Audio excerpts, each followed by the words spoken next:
नमस्कार, मी गौरी सूर्यवंशी. एस मराठीमध्ये आपलं स्वागत. वळूया आजच्या बातमीकडे.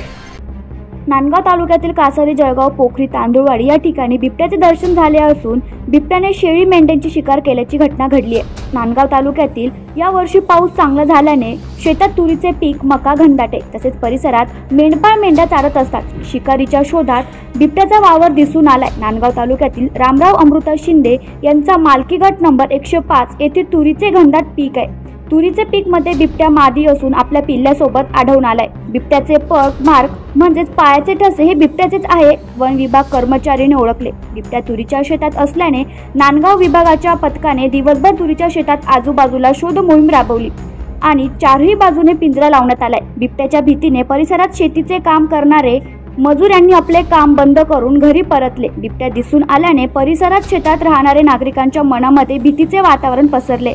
वन विभागाच्या वतीने बिबट्याबद्दल जनजागृती करून माहिती देण्यात आली. एस मराठी न्यूजसाठी प्रतिनिधी विजय बडोदे, नांदगाव. अशाच नवीन ताज्या घडामोडी जाणून घेण्यासाठी आमच्या एस मराठी न्यूज चॅनलला लाईक करा, शेअर करा, सबस्क्राईब करा आणि बेल आयकॉनला क्लिक करायला विसरू नका.